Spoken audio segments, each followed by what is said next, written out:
Hi friends, എല്ലാവർക്കും online ക്ലാസ്സിലേക്ക് സ്വാഗതം. നമ്മൾ ഡിസ്കസ് ചെയ്യുന്നത് നമ്മുടെ മാത്സിലെ രണ്ടാമത്തെ പാഠഭാഗമാണ്. അതിലെ പേജ് നമ്പർ 24, 25, അതേപോലെ തന്നെ പേജ് നമ്പർ 26 ഇതിൻ്റെയൊക്കെ പ്രവർത്തനങ്ങൾ നമ്മൾ വിശദമായിട്ട് ഓൺലൈൻ ക്ലാസ് എന്ന ഈ ചാനൽ അപ്ലോഡ് ചെയ്തിട്ടുണ്ട്. അതിൻ്റെ പ്ലേലിസ്റ്റിൻ്റെ ലിങ്ക് താഴെ കൊടുക്കാം. ഓക്കെ, ഇന്ന് ചെയ്യുന്നത് പേജ് നമ്പർ 28 പ്രോബ്ലംസ് ആണ്. പേജ് നമ്പർ 28 പ്രോബ്ലംസ് ആണ് ഇന്ന് നമ്മൾ ചെയ്യുന്നത്. അപ്പോൾ അതിനോടനുബന്ധിച്ച് ആ ഒരു പേജിലെ ഒരു ബോക്സ് നിങ്ങൾക്ക് മനസ്സിലാക്കാൻ വേണ്ടി പറയുകയാണ്. ഒരു ഭിന്നസംഖ്യയുടെ അംശത്തിനും ഛേദത്തിനും ഒരു പൊതുഘടകം ഉണ്ടെങ്കിൽ അതുകൊണ്ട് അംശത്തെയും ഛേദത്തിനെയും ഹരിച്ച അതേ ഭിന്നസംഖ്യയുടെ മറ്റൊരു രൂപം കിട്ടും. അപ്പോൾ ഒരു സംഖ്യയെ നമ്മൾ ഇപ്പോൾ 3/4 18/24 ലഘുരൂപം എന്ന് പറയാം. അതെന്താണ്? 18/24 നമ്മൾ എന്തുകൊണ്ട് ഹരിച്ചതാണ്? 6 കൊണ്ട് ഹരിച്ചതാണ്. 18നെ 6 കൊണ്ട് ഹരിച്ചപ്പോൾ 3 കിട്ടി, 24നെ 6 കൊണ്ട് ഹരിച്ചപ്പോൾ 4 കിട്ടി. അപ്പോൾ ഒരു ഭിന്നസംഖ്യയുടെ ലഘുരൂപം കാണാൻ നമ്മൾ ഒരേ സംഖ്യ കൊണ്ട് ഹരിച്ചാൽ മതി. ഒരേ സംഖ്യ കൊണ്ട് ഹരിക്കുക എന്ന് പറഞ്ഞിട്ടുണ്ടെങ്കിൽ ഈ 3ൻ്റെയും 4ൻ്റെയും പൊതു ഘടകമായിരിക്കണം, അല്ലാതെ നമുക്ക് ഹരിക്കാൻ കഴിയില്ല. അപ്പോൾ നമുക്ക് ഓരോന്നായിട്ട് നോക്കാം.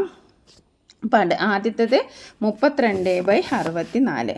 അപ്പോൾ നമ്മൾ ആദ്യം എന്ത് ചെയ്യണം? 32/64, 32നെ നമ്മൾ 32/64 നമ്മുടെ സംഖ്യ. 32/64 ആദ്യം നമ്മൾ ചെറിയ ചെറിയ ഘടകങ്ങളാക്കി ഇതിനെ ഹരിച്ചു നോക്കുക. അപ്പോൾ 32ൽ നമുക്ക് ചെറുതായിട്ട് ഹരിക്കാൻ പറ്റിയത് എന്താണ്? 2 ആണ് അല്ലേ? 2 ആണ്. അപ്പോൾ 2 എന്ന് പറഞ്ഞാൽ 32നെ പകുതിയാക്കുക. അപ്പോൾ 16. 32 2 എത്ര പ്രാവശ്യം പോകും? 16 പ്രാവശ്യം പോകും. പിന്നെ 2 കൊണ്ട് ഹരിച്ചു, അപ്പോൾ നമുക്ക് 8 കിട്ടി. പിന്നെ 2 കൊണ്ട് ഹരിച്ചു, അപ്പോൾ നമുക്ക് 4 കിട്ടി. 4നെ പിന്നെ ഹരിച്ചു, 2 കിട്ടി, 2.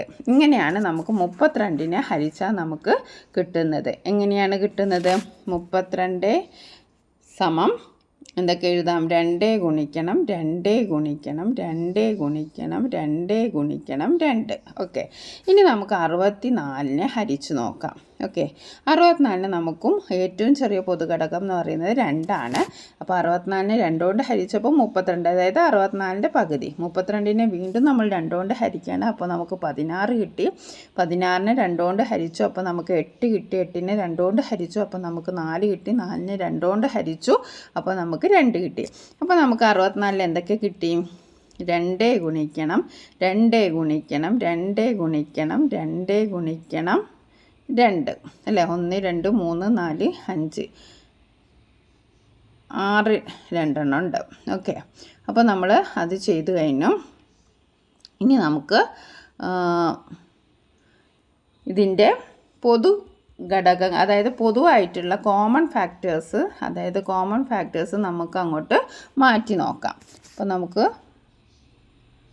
64 എന്ന് പറയുമ്പോൾ 2 ഗുണിക്കണം 2 ഗുണിക്കണം 2 ഗുണിക്കണം 2 ഗുണിക്കണം 2 ഗുണിക്കണം 2, അതായത് ഒരു 2 കൂടുതൽ. ഇനി നമുക്ക് ഇതിൽ പൊതുവായിട്ടുള്ള എന്താണ്? 1, ഇത് പൊതുവായിട്ടുണ്ട്, ഇത് പൊതുവായിട്ടുണ്ട്, ഇത് പൊതുവായിട്ടുണ്ട്, ഇത് പൊതുവായിട്ടുണ്ട്, ഇത് പൊതുവായിട്ടുണ്ട്. അപ്പോൾ ഇവിടെ ബാലൻസ് വരുന്നത് 1 ആണ്, ഇവിടെ ബാലൻസ് വരുന്നത് 2 ആണ്. അപ്പോൾ നമുക്ക് എന്ത് എഴുതാം? 32/64 സമം 1/2. ഇങ്ങനെ നമുക്ക് എഴുതാം. ഇതിൻ്റെ പൊതു ഘടകത്തെ നമ്മൾ അവിടെ മാറ്റി നിർത്തുകയാണ്.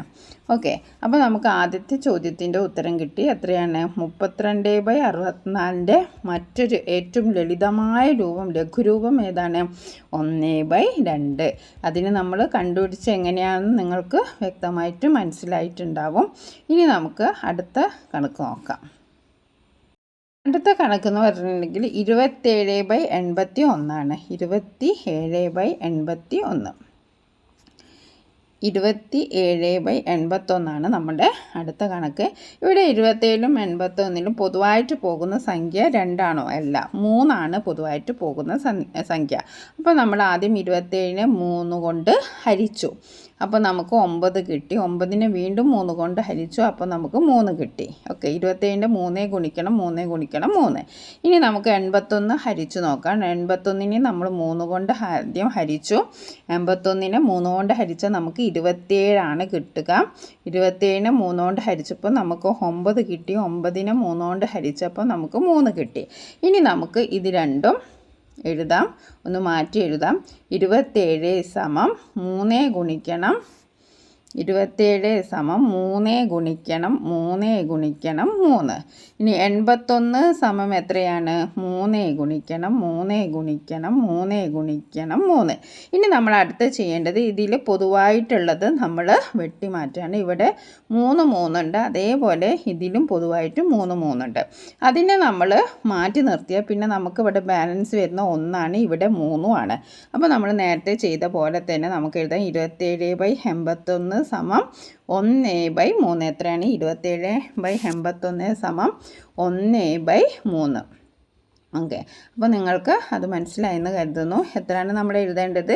27/81 സമം 1/3. കിട്ടിയത് എങ്ങനെയാണെന്ന് നിങ്ങൾക്ക് മനസ്സിലായല്ലോ.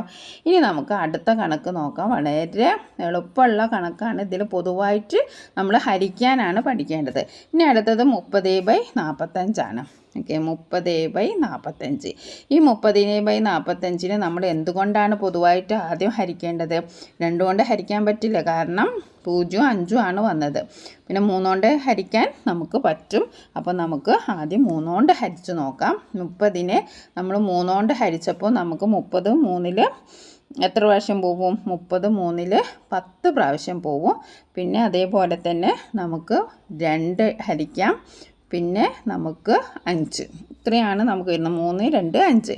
ഇനി അതേപോലെ നമുക്ക് 45നെ ഹരിച്ച് നോക്കാം. 45നെ നമുക്ക് ആദ്യം 3 കൊണ്ട് ഹരിച്ച് നോക്കാം. അപ്പോൾ നമുക്ക് 15 കിട്ടി. 15നെ നമ്മൾ വീണ്ടും 3 കൊണ്ട് ഹരിച്ചു, അപ്പോൾ നമുക്ക് 5 കിട്ടി. അപ്പോൾ ഇതിൽ കോമൺ ആയിട്ടുള്ള, അതായത് പൊതുവായിട്ടുള്ള സംഖ്യകൾ കുറവാണ്, നമുക്ക് ഒറ്റ നോട്ടത്തിൽ മനസ്സിലാക്കാം. അപ്പോൾ നമുക്കിതൊന്ന് എഴുതി നോക്കാം. 30ന് എന്തൊക്കെയുണ്ട്? 30 സമം നമുക്ക് എന്തെല്ലാം എഴുതാം?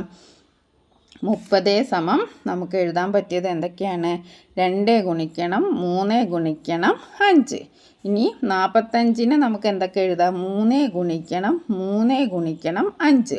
അപ്പോൾ ഇതിൽ പൊതുവായിട്ടുള്ളത് ഏതൊക്കെയാണ്? 3ഉം 5ഉം. ഇതിനെ നമ്മൾ അങ്ങോട്ട് മാറ്റി നിർത്താണ്. പിന്നെ ഇവിടെ ബാലൻസ് എന്ന് പറയുന്നത് ഏതാണ്? ബാലൻസ് എന്ന് പറയുന്നത് ഏതാണ്? 2ഉം 3ഉം. അപ്പോൾ നമുക്ക് എന്ത് എഴുതാം? 30/45 2/3 എന്നാണ് നമുക്ക് എഴുതാം. അപ്പോൾ 30/45ൻ്റെ ലഘുവായ രൂപം എന്താണ്? 2/3. അതെങ്ങനെ കിട്ടിയെന്ന് മനസ്സിലായല്ലോ. 2/3. അതായത് പൊതുവായിട്ടുള്ള ഗുണിതം ഏതായിരുന്നു? 3 ഗുണിക്കണം 5നെയും 3 ഗുണിക്കണം 5നെയും നമ്മൾ മാറ്റി നിർത്തി. പിന്നെ ബാക്കി ഉണ്ടായിരുന്ന 2ഉം 3ഉം. അപ്പോൾ അതാണ് നമ്മൾ എഴുതിയത്. ഇനി നമുക്ക് അടുത്ത് നോക്കാം. 12/21. 12/21.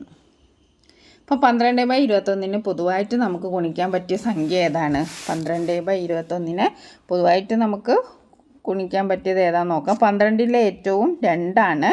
2ന് 12 2 6 പ്രാവശ്യം. പിന്നെ നമുക്ക് 2 3. അപ്പോൾ 2 ഗുണിക്കണം 2 ഗുണിക്കണം 3 12നെ ഘടകങ്ങളാക്കിയപ്പോൾ നമുക്ക് കിട്ടി. 21ൻ്റെ കേസ് നോക്കുകയെന്ന് വെച്ചാൽ നമുക്ക് 2 കൊണ്ട് ഹരിക്കാൻ പറ്റില്ല. അപ്പോൾ നമ്മൾ 3 കൊണ്ട് ഹരിച്ചു. 3 കൊണ്ട് ഹരിച്ചപ്പോൾ 21ൽ 3 7 പ്രാവശ്യമാണ്. ഓക്കെ, ഇങ്ങനെയാണ് നമുക്ക് കിട്ടിയത്. ഇനി നമുക്ക് 12 സമം എന്ന് പറഞ്ഞിട്ട് എന്തെഴുതാം? 12 സമം എന്ന് പറഞ്ഞിട്ട് നമുക്ക് 12 സമം എന്തെഴുതാം? നമ്മൾ എന്തൊക്കെയാണ് ഹരിച്ച് കിട്ടിയത്? നമുക്ക് 2 ഗുണിക്കണം 2 ഗുണിക്കണം 3. അതേസമയം 21നെ നമുക്ക് എഴുതാം 3 ഗുണിക്കണം 7. ഇവിടെ നിങ്ങൾ നോക്കൂ, പൊതുവായിട്ടുള്ള ഘടകങ്ങൾ കുറവാണ്. നമുക്കൊരു 3നെ മാത്രമാണ് ഇവിടെ കിട്ടിയത്. ബാക്കി ഇവിടെ എത്ര ഉണ്ട്?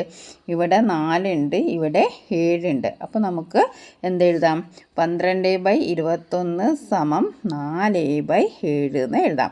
12/21 സമം 4/7. അതെങ്ങനെയാണ് വന്നതെന്ന് നിങ്ങൾക്ക് മനസ്സിലായല്ലോ. ഇവിടെ നമ്മൾ 3 മാത്രമാണ് നമുക്ക് പൊതുവായിട്ടുള്ളത്. ബാക്കി 2 ഗുണിക്കാൻ 2 എന്ന് പറയുന്നത് 4, പിന്നെ 7. അപ്പം 4/7 എന്ന് നമുക്ക് എഴുതാം. ഇനി നമുക്ക് അടുത്ത സംഖ്യ, അതായത് ലാസ്റ്റ് പ്രോബ്ലം ആണ് 45/54. അഞ്ചാമത്തെ എന്താണ്? 45/54. അപ്പോൾ അത് നമുക്കൊന്ന് ചെയ്ത് നോക്കാം. 45/54. അപ്പോൾ 45നെ നമുക്കൊന്ന് ചെയ്ത് നോക്കാം. 45 നമുക്ക് എത്രയായിരുന്നോ? 5. 5ൽ പോകും. 45ൽ 5 എത്ര പ്രാവശ്യം പോകും? 15 പ്രാവശ്യം പോകും. വീണ്ടും 5 സമം 3. ഇങ്ങനെയാണ് നമുക്ക് 45ൻ്റെ കിട്ടി.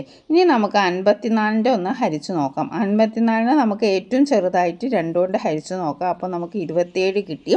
27നെ നമുക്ക് 3 കൊണ്ട് ഹരിച്ച് നോക്കാം. അപ്പോൾ നമുക്ക് 9 കിട്ടി. 9നെ നമുക്ക് വീണ്ടും 3 കൊണ്ട് ഹരിച്ച് നോക്കാം. അപ്പോൾ നമുക്ക് 3 കിട്ടി. ഇതാണ് നമുക്ക് കിട്ടിയത്. ഇനി നമുക്ക് ഇതിനെ മാറ്റി എഴുതാം. അപ്പോൾ 45 എന്ന് പറയുമ്പം എന്തൊക്കെ നമുക്ക് എഴുതാം? 45 എന്ന് പറയുമ്പം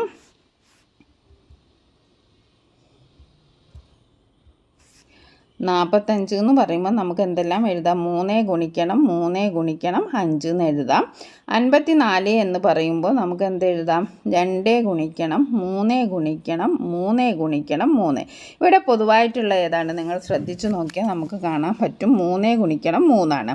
ഇവിടെയും 3 ഗുണിക്കണം 3 ഉണ്ട്. ബാലൻസ് വരുന്ന ഏതാണ്? 5ഉം 2 ഗുണിക്കണം 3 6. അപ്പോൾ നമുക്ക് 5/6 ആണ് ഇതിൻ്റെ ലഘുവായ രൂപം. അപ്പോൾ നമുക്ക് ഓരോന്ന് നോക്കാം. നമുക്ക് ആദ്യം മുതലുള്ളത് നമുക്ക് നോക്കാം. 32/64ൻ്റെ ലഘുവായ രൂപം എന്താണ്? 1/2 ആണ്. അതേപോലെ 27/61ൻ്റെ ലഘുവായ രൂപം 1/3 ആണ്. 30/45ൻ്റെത് 2/3 ആണ്. 12/21ൻ്റെ ലഘുവായ രൂപം ഏതാണ്? 4/7 ആണ്. 45/54ൻ്റെ 5/6 ആണ്. ഇത്രയാണ് നമുക്ക് കിട്ടുന്ന ലാസ്റ്റ് കിട്ടുന്ന ആൻസർ. അപ്പോൾ നിങ്ങൾക്ക് എല്ലാവർക്കും നല്ലവണ്ണം മനസ്സിലായി എന്ന് കരുതുകയാണ്. അപ്പോൾ ഇതുവരെ സബ്സ്ക്രൈബ് ചെയ്യാത്തവർ സബ്സ്ക്രൈബ് ചെയ്യുക. ഇനി നമുക്ക് ചെയ്യാനുള്ളത് ഈ പാഠഭാഗത്തിലെ ഏറ്റവും ലാസ്റ്റത്തെ പ്രവർത്തനമാണ്. പേജ് നമ്പർ 32ലെ പ്രവർത്തനമാണ്. അത് നമുക്ക് എത്രയും പെട്ടെന്ന് ചെയ്യാം. Okay, thank you.